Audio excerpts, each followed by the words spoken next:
തുടരും എന്ന ചിത്രത്തിലൂടെ ചെറിയ ഒരു ഇടവേളയ്ക്ക് ശേഷം മലയാളത്തിലേക്ക് തിരിച്ചു വന്നിരിക്കുകയാണ് ശോഭന. മോഹൻലാലിനൊപ്പം വർഷങ്ങൾക്ക് ശേഷം ശോഭന ഒന്നിച്ച് ചെയ്ത ചിത്രം കൂടിയായിരുന്നു തുടരും. ലളിത എന്ന തമിഴ് പശ്ചാത്തലമുള്ള കഥാപാത്രമായി ശോഭന എത്തിയപ്പോൾ മലയാളികൾ ഏറെ ഇഷ്ടത്തോടായിരുന്നു സ്വീകരിച്ചത്. മലയാളത്തിൽ മാത്രമല്ല, കരിയറിന്റെ ആദ്യ നാളുകൾ മുതലേ തമിഴിലും തെലുങ്കിലുമെല്ലാം മികച്ച വേഷങ്ങൾ ശോഭന ചെയ്തിട്ടുണ്ട്. ഇപ്പോൾ ഇതുവരെ തന്റെ സിനിമകളൊന്നും കാണാത്തവർക്കായി 3 സിനിമകൾ നടി സജസ്റ്റ് ചെയ്യുകയാണ്. എ.ടി.ക്യു വിത്ത് രേഖാമേനോൻ എന്ന അഭിമുഖത്തിലാണ് ശോഭന 3 സിനിമകളെക്കുറിച്ച് സംസാരിച്ചത്. ഞാൻ ബാലതാരമായി എത്തിയ മംഗള നാഗരി എന്ന സിനിമയാകും ഒന്ന്.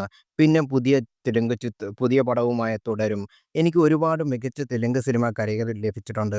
തെലുങ്കിൽ നിന്ന് ഹലോ ഡാർലിംഗ് എന്ന സിനിമയും ഞാൻ റെക്കമെൻഡ് ചെയ്യുമെന്ന് ശോഭന പറയുന്നു. അഭിമുഖത്തിൽ സിനിമയിലെ മുൻ നാളുകളെക്കുറിച്ചും അക്കാലത്തെ ചിത്രീകരണ രീതികളെക്കുറിച്ചും ശോഭന സംസാരിക്കുന്നുമുണ്ട്. ഒരു വർഷം 22 സിനിമകൾ വരെ ചെയ്തിരുന്നുവെന്നും അന്ന് പെട്ടെന്ന് സിനിമയുടെ ചിത്രീകരണം അവസാനിപ്പിക്കും എന്നും ശോഭന പറഞ്ഞു. ഒരു വർഷം 22 സിനിമകളൊക്കെ ഞാൻ അഭിനയിച്ചിട്ടുണ്ട്. ഇപ്പോൾ സാങ്കേതികത കൂടിയപ്പോൾ കൊണ്ട് ഒരുപാട് സമയമെടുക്കും. മുൻപ് അതൊന്നും ഉണ്ടായിരുന്നില്ല. അന്ന് പ്രധാനമായി നോക്കിയിരുന്ന ഇമോഷൻസും സ്ക്രിപ്റ്റുമായിരുന്നു. പണ്ട് സിനിമ ഒന്നോ രണ്ടോ ഹീറോസ് ഉണ്ടാകും. അതിലൊരാൾ സംവിധായകനാണ്, മറ്റൊന്ന് സ്ക്രിപ്റ്റാണ്. അതിനുശേഷമാണ് അഭിനേതാക്കളും മറ്റുള്ളവരും വരുന്നത്. അത് സത്യത്തിൽ മലയാളം സിനിമയുടെ ഗോൾഡൻ പീരീഡ് ആയിരുന്നു എന്ന്, ആ പീരീഡിൽ നിൽക്കാൻ പറ്റിയത് എൻ്റെ ഭാഗ്യമായിരുന്നു എന്ന് ശോഭന തുറന്നു പറയുന്നു.